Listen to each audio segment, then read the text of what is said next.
Salut à tous, c'est Topper. Alors on se retrouve sur cette première vidéo de cette toute nouvelle chaîne dédiée entièrement à KSP2. Donc j'ai perdu à peu près un quart de ma vie sur KSP1, mais bon, il faut que je reconnaisse que je me suis quand même vraiment régalé. Donc là, KSP2 Early Access, 49,90 € chez Steam. On va tout de suite aller voir si on en a pour notre pognon. Vu que je vais quand même être assez critique avec le jeu tout au long de cette présentation, je me dois quand même de préciser qu'il s'agit juste d'une version bêta, mais ça c'est une vraie bêta. Pas une bêta Call of Duty où il manque 3 MO pour finir le jeu, qui d'ailleurs n'est jamais fini. Là, il s'agit d'une vraie bêta en finalisation de développement. Donc au moins, le truc intéressant, c'est que les développeurs sont vraiment à l'écoute des joueurs pour peaufiner le jeu et l'améliorer vraiment en ayant comme objectif le plaisir du joueur. Et non pas, comme on peut voir de plus en plus depuis quelques années, la création de skins et de tout plein de trucs, d'idées bizarres pour vous faire sortir la CB le plus vite possible. Là, je pense qu'on est encore vraiment dans quelque chose où voilà, le plaisir du joueur est au centre du projet. On a pu voir sur les images de présentation dans les vidéos promotionnelles, des images franchement qui faisaient envie, avec déjà graphiquement des constellations, des espèces de nébuleuses, des trucs assez sympas graphiquement, mais aussi au niveau du gameplay, des colonies, des nouvelles pièces pour faire voilà, voyage interstellaire, on va un petit peu voir un peu ce que ça donne. Voir tout ce qu'il est possible de faire. J'espère que les possibilités vont être bien améliorées par rapport à KSP1, parce que franchement on attendait ça, juste un peu une ouverture sur autre chose, que le jeu grandisse un peu. On va aller voir ce que ça donne. Donc c'est parti, on se retrouve dans le menu principal, bon menu un petit peu plus sympa mais dans le même style que le précédent. Là avec ce qu'on peut voir à l'écran, on voit que voilà, donc déjà je vois les deux énormes boules derrière qui doivent être des réservoirs d'hydrogène, chose qu'on n'avait pas avant. J'en déduis donc qu'il y aura déjà de nouvelles pièces et de nouvelles trucs pour faire vraiment toujours des vaisseaux les plus fast and furious possible. Ouais, petit truc sympa, le fait que quand on zappe, on sort du menu, on revient, bon, l'écran change, ok, c'est sympa, mais bon, 49,90 €, j'attends autre chose. Allez, donc on commence bien évidemment par aller faire un petit tour dans les réglages. Je voulais juste un peu jeter un œil sur tout ce qui était disponible. Bon, il y aura moyen vraiment de l'affiner le jeu en fonction de ses préférences. Ça c'est plutôt cool, mais bon, comme à peu près avec tous les autres jeux. Niveau graphisme, on va tout mettre à fond, histoire de voir comment ça tourne en max graphique et puis voir un peu ce que ça envoie. Là, je prépare une petite campagne, Topper, Carpal Industries. Allez hop, merci, au revoir, commencer campagne. Un petit drapeau quand même, histoire de voilà. Et allez, c'est parti. Bon, chargement assez rapide, et puis allez, on se retrouve directement donc sur le Kerbal Space Center. Donc ouais, effectivement beaucoup plus sympa que le précédent, même si bon, il n'y a pas de grand changement, hein, ça reste à peu près disposé pareil. On remarque tout de suite, là je vois les reflets, ok, c'est sympa. Tout de suite je m'inquiète quand je vois les reflets dans l'eau. Bon, là je vois que l'eau elle est modélisée, voilà, un peu comme quand c'est fait d'habitude, c'est-à-dire une nappe en plastique complètement froissée. Les nuages, c'est sympa, mais bon, c'est pas encore l'idéal, surtout que là, je viens de passer un an sur Flight Simulator 2020 en max graphique, donc quand je vois ces nuages, ça me pique un peu. Là, je vois un port, alors ok, un jeu pour lancer des fusées et faire des tours dans l'espace, ils nous mettent un port, bon, pourquoi pas. On va voir après, plus tard dans le jeu, s'il y aura moyen de, comment dire, de faire des plateformes de décollage pour partir dans l'eau, ou de faire des trucs qui vont glisser sur l'eau avant de décoller, je pense que bon... Ça promet des petits trucs super sympas. Bon, dans l'ensemble, c'est pas mal. Ok, 2 pistes d'atterrissage au lieu d'une, la petite île au fond, comme avant, comme d'habitude. Donc voilà, exactement comme avant, un petit peu remasterisé. Il n'y a pas de quoi s'affoler non plus. C'est vrai que c'est un peu plus sympa, mais bon, franchement, voilà, très sincèrement, j'ai déjà vu mieux. Mais pour l'instant, on s'en contentera. Je trouve que c'est déjà plutôt pas mal. Allez, vif du sujet, station de contrôle, on va regarder un peu dans quel système on est. Donc c'est vrai que, bon, ils avaient rien promis, mais je me suis dit, bon, 10 ans de KSP, peut-être que les Kerbal, nouveau système planétaire, nouvelle planète, tout ça, en fait, pas du tout. Hein. Pas du tout. Ça, c'est exactement la même chose qu'on avait dans KSP1, donc déjà, la petite déception. Franchement, je m'attendais à voir déjà de la nouveauté, donc ils en annoncent, les développeurs annoncent de la nouveauté, qu'il y aura a priori des nouveaux systèmes, de nouvelles planètes, de choses comme ça qui vont enrichir le jeu, j'espère, parce qu'alors là, franchement, quand je vois ça, c'est pas Kerbal 2, là c'est Kerbal remasterisé. Pour l'instant c'est comme ça, je vois pas ce qui justifie de l'appeler Kerbal 2, mais bon, j'espère que ça viendra par la suite. Le petit centre d'entraînement, on va regarder, ça c'est sympa, il n'y avait pas avant, donc pour tous les joueurs qui débutent, passage obligatoire. Tant que tout ça c'est pas fini, ça sert à rien d'essayer quoi que ce soit. Les quelques heures que vous allez perdre pour faire réussir les étapes du centre d'entraînement, vous les gagnerez 10 fois par la suite. Voilà, ça vous évitera de planter 10 000 fois le même vaisseau et d'être dégoûté du jeu. Impératif de commencer par là, c'est obligatoire. Donc allez, c'est parti, rentrons dans le vif du sujet en allant voir ce qu'il y a en magasin. Donc au niveau du menu, on retrouve exactement la même interface qu'on avait dans KSP, donc pas de nouveauté de ce côté-là.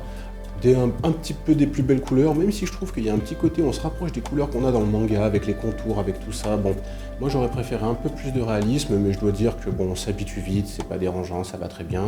L'interface, bon voilà, c'est la même, donc ça va très vite quand on a déjà un peu taquiné KSP1. Franchement, en 5 minutes, on voit une fusée en orbite, il n'y a aucun problème. J'ai regardé un petit peu ce qu'il y avait, voilà, parce que ce qui m'intéresse, c'est de voir aussi dans un premier temps s'il y a des pièces nouvelles. Donc je remarque au niveau des capsules, bon, là, la plupart, c'est celles qu'on avait avant. Je crois que les 2 dernières, ce sont des nouvelles pièces, notamment la dernière, la plus grande, avec un design qu'on n'avait pas avant.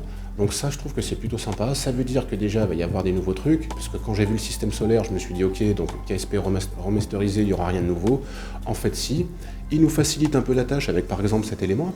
Un petit module idéal pour faire les rovers, tout ça, mais je pense qu'on pourra très bien s'en servir pour des fusées. Mais en tout cas, ça va faciliter les choses. On aura, voilà, ça peut éviter de refaire un rover complètement de A à Z. Ce sera plutôt une chose pas mal. Là, je me balade un peu, je vois qu'il y a voilà, réservoir à hydrogène, ça, il n'y avait pas avant, donc ça fait partie des nouveautés, ça va être sympa.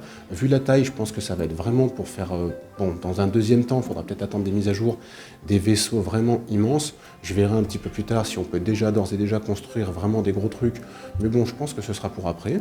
Au niveau des réacteurs, bon, bah, c'est exactement les mêmes qu'on avait avant. Je crois qu'il y en a peut-être un ou deux qui sont nouveaux, mais bon, là, ça reste tout ce qui est disponible, c'est vraiment ce qu'il y avait en KSP remasterisé, ni plus ni moins. Il y a simplement moins d'éléments, bien évidemment. On retrouve voilà, le xénon, le monoergol et l'hydrogène, qui était sympa, vraiment, voilà, donc le fameux réacteur nucléaire, et qui avait, ouais, il était vraiment pas mal, avec un gros ISP, un très très gros ISP, donc ça c'était vraiment super pour les gros vaisseaux, les gros trajets, même si c'est d'une lenteur incroyable, c'est pour ça que je disais que j'ai perdu un quart de ma vie là-dessus. Mais bon, voilà, c'est exactement le même, hein, quasiment redesigné un petit peu, mais le même délire. Le seul avantage, c'est que je vois que voilà, ils en ont fait un petit pack de 4 ou 5, ça va être sympa. Donc voilà pour les gros vaisseaux, mais bon, j'espère qu'on arrivera à trouver, à faire en sorte de le rendre pertinent. Mais dans un premier temps, je vois pas trop comment on va pouvoir bien s'en servir, parce que c'est vrai qu'avec... ils sont hyper rentables, mais très très lents. Franchement, pour moi, c'était pas l'idéal. Mais bon, c'est sympa. Au moins, il va y avoir des nouveautés. On va pouvoir voir ce que ça donne. Au niveau de l'assemblage des fusées, toujours les mêmes principes, toujours pareil. Là, je check un petit peu les réacteurs, histoire de voir graphiquement ce que ça donne. C'est joli, mais bon, on a vu mieux, franchement. Les reflets sont bien faits. La seule chose qui change, c'est qu'en fonction du jour et de la nuit, vous avez plus ou moins de reflets à l'intérieur de votre hangar de construction. Bon voilà, c'est des petits détails, ça va pas changer grand chose, mais c'est toujours plus sympa. Là, je regarde un petit peu tous les réacteurs, bon voilà, c'est exactement les mêmes qu'avant, il n'y a rien de nouveau, ça fonctionne comme avant. Alors, petite nouveauté intéressante, ces pieds, ces trains d'atterrissage là, ils sont vraiment... Alors ceux-là, ils sont nouveaux, ils sont vraiment sympas. J'aime bien comment ça fonctionne, comment ils s'ouvrent, ça donne un petit côté stylé. Maintenant, on verra un petit peu plus tard qu'en jeu, bon, c'est pas l'idéal parce que je sais pas ce qui se passe, ça foire un peu. Mais en tout cas, le design et la mécanique d'ouverture du train d'atterrissage est vraiment sympa. Ça, c'est un des petits trucs, une des petites surprises, mais bon, j'espère qu'il y en aura d'autres. On va continuer de fouiller pour voir ce que ça donne. Les structures. Alors, on a des pièces comme ça. Dans un premier temps, là, on voit pas trop un peu l'intérêt de faire ça. Mais vu la taille de ces pièces, il va y avoir moyen de faire des trucs de fou. Là, c'est parti pour faire des structures interstellaires, des trucs immenses qu'on va sûrement assembler dans l'espace, je pense. Donc, dans un premier temps, voilà, pas trop d'utilité, mais il va falloir un peu se pencher dessus, passer quelques heures, et je pense que voilà, en cherchant, en continuant, en faisant comme on faisait d'habitude, de toute façon, trouver plein de solutions et essayer de créer tout ce qu'on a au fin fond de son esprit, hein, voilà, avec des trucs comme ça, on va arriver à faire des trucs vraiment dingues. Je pense que ouais, on va s'amuser, ça va être génial. La possibilité aussi de personnaliser ces vaisseaux. Donc ça, c'est vrai que ça fait un petit moment qu'on attendait ça. Donc ça, c'est vraiment une nouveauté, voilà. Large palette de couleurs. Bon, après, sur le vaisseau, toujours que 2 couleurs. Peut-être que plus tard, on pourra encore aller plus loin dans la personnalisation. Mais pour l'instant, c'est déjà pas mal. Donc ça, c'est une grosse nouveauté, c'est vraiment sympa. Maintenant, bon, la personnalisation de son véhicule ou de son skin, ça doit faire à peu près, je sais pas, 15-20 ans que ça existe. Donc il n'y a pas de quoi s'affoler non plus. C'est sympa que ce soit dispo, mais bon, hein, à l'heure actuelle, là, j'attends quand même plus que ça. Parce que bon, on y passe 5-10 minutes dessus, on met des couleurs, on s'amuse, c'est sympa. Mais ça a vite un goût de dépasser et on a vite envie de passer à autre chose. Et on en arrive à ce qui est pour moi, pour l'instant, en fait, le plus intéressant dans cette démo, dans cet Early Access, c'est la possibilité de modifier, voilà, ces ailes comme on l'entend. Donc ça marche pour les ailes, pour les ailerons. Et voilà, longueur, largeur, épaisseur, on peut aller loin dans le détail. C'est vraiment génial de pouvoir, voilà, on va pouvoir créer des trucs. Bon, on était assez limité dans KSP, parce qu'il fallait faire des assemblages. Franchement, c'était des structures de fou qui tenaient pas trop les chocs, les grandes vitesses, tout ça. Là, on va pouvoir avoir des pièces d'un seul tenant, vraiment, voilà, je l'ai fait sur le petit avion, adapté comme on veut, on essaye, on cherche, vous allez pouvoir faire vraiment tout ce qui vous passe par l'esprit. Alors, autre chose très intéressante, c'est l'apparition de ce qu'on pourrait appeler des sphères d'influence. Ça, c'est vraiment sympa. Graphiquement, il faut encore bosser un petit peu plus, parce que ça serait bien qu'on voit beaucoup plus la sphère se matérialiser dans son ensemble. Là, on voit la zone d'impact et à partir de quel moment je vais rentrer sous l'influence de la Lune. Là, c'est la Lune en l'occurrence. Et une fois passé cette petite limite de cercle, voilà, je vais passer en orbite autour de la Lune. Du moins, la Lune va m'influencer sur ma trajectoire. Donc ça, c'est vraiment sympa. Je trouve que graphiquement, ça rend pas mal, même si voilà, il faudrait appuyer un peu plus l'entièreté de la sphère. Ce serait vraiment top. Mais voilà, on peut voir vraiment... Là, j'arrive sur le périastre, donc voilà, j'ai plus qu'à ralentir pour me mettre en orbite et je vois le point à partir duquel je vais sortir de l'influence de la Lune et reprendre une orbite autour du Soleil. Donc là, qu'on puisse voilà, le visualiser comme ça, c'est vraiment sympa. Alors allez, on est parti pour un petit décollage, vite fait bien fait, histoire de voir ce que ça donne. Le pas de tir a changé, beaucoup mieux défini, les textures sont sympas. Franchement, c'est cool, on a le compte à rebours de lancement. Bon, franchement, ok, t'en fais 2, t'en fais 3, c'est sympa, mais on passe vite à autre chose, voilà. Le reflet est pas trop mal, même si je trouve qu'il reflète un peu beaucoup quand même. Hein. Alors au début, j'ai remarqué là pas mal de lag. Quand vous êtes dans les 200-300 premiers mètres au décollage, il faut modéliser les textures, les arbres, tout ça. Là, l'ordi il chauffe un peu, franchement, le PC il passe en mode micro-ondes. Mais bon, ça, moi, franchement, j'ai pas trop de problèmes graphiques, pas trop de problèmes de lag. Bon, là, franchement, je crois que là, je devais être entre 20-25 images par seconde. Donc ça va pas chercher bien haut, j'espère qu'ils vont améliorer ça parce que bon, c'est pas l'idéal pour l'instant. Sur des petits vaisseaux, ça va tout seul. Dès que vous allez commencer à envoyer des trucs de 50, 60, 80 pièces, là, ça va commencer à piquer, ça va être compliqué. Mais bon, après, dans l'ensemble, toujours pareil. Voilà, KSP remasterisé, exactement la même chose, la même physique. Donc ça, que la physique des objets soit respectée, c'était pas mal. Ils avaient déjà fait un super boulot, c'est ce qui a fait le succès du premier. Donc là, bon, je pense qu'il n'y avait pas grand-chose à toucher. Je pense qu'ils n'ont pas touché grand-chose, donc c'est impeccable. C'est exactement, j'ai fait quelques tests, des lancements, enlever les réacteurs, des éjections, des trucs où ça part dans tous les sens, histoire de voir un peu ce que ça donne. C'est une copie conforme du KSP précédent.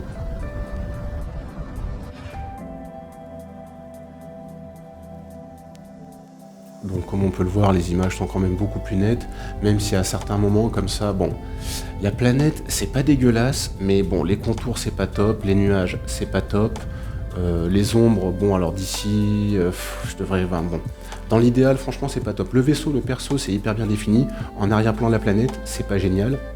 Là à l'approche, bon, ça va un petit peu mieux, les détails, comparé au précédent, les détails sont beaucoup mieux faits, mais bon, je m'attendais quand même à un petit peu mieux.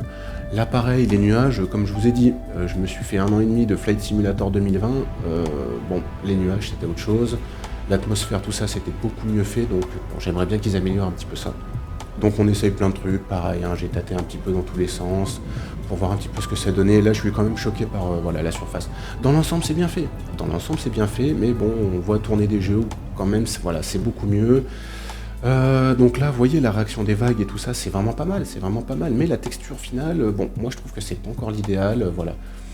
Et voilà, en regardant ça, je m'aperçois aussi les petits bugs. Donc là, j'ai fait un plouf, le mec, ça refait des ploufs indéfiniment, alors que je suis même plus là.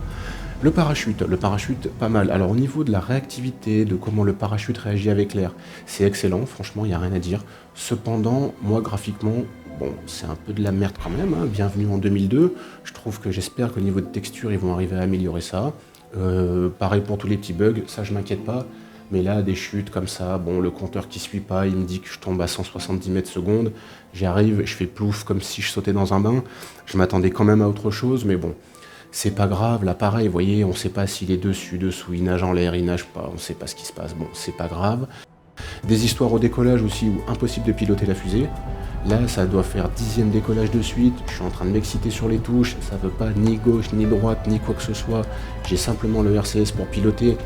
Donc là, j'ai passé une demi-heure à cracher des fusées, je relance le jeu, ça marche une fois, 2 fois, ça rebug. Donc bon, à un moment j'en ai eu marre, voilà, rage kit, on n'en parle plus. l'apparition de ce genre de choses aussi dans le hangar de construction. Voilà, les reflets, mais ça, bon, je m'inquiète pas. Parce que franchement, voilà, c'est des petits détails, des petits bugs, je pense que ça va être corrigé. Ça va pas empêcher, vous voyez, de commencer à, voilà, à reprendre des bonnes sensations, renvoyer les choses comme dans le KSP. On peut, voilà, franchement, très rapidement, on peut se faire plaisir. Là, quand on regarde comme ça, graphiquement, bon, ça va, ça passe, franchement. On s'est régalé avec KSP, on va arriver à se régaler avec KSP2, je m'inquiète même pas pour ça. J'ai même pu commencer un petit peu à voir les avions, pareil, hein, la physique des avions c'est exactement la même, avec tout ce qui est mis à dispo là, dès l'Early Access, franchement on peut se régaler et commencer à construire des trucs vraiment sympas. Là j'ai envoyé un petit avion, je voulais voir avec les ailes un peu comme ça, voilà ce que ça donnait. Au début vous avez vu ça partait un peu dans tous les sens, j'ai cru que le truc il allait exploser. À partir d'une certaine vitesse j'ai réussi quand même à faire voilà, un petit Top Gun Maverick, retournement, café crème, atterrissage roue arrière, merci au revoir.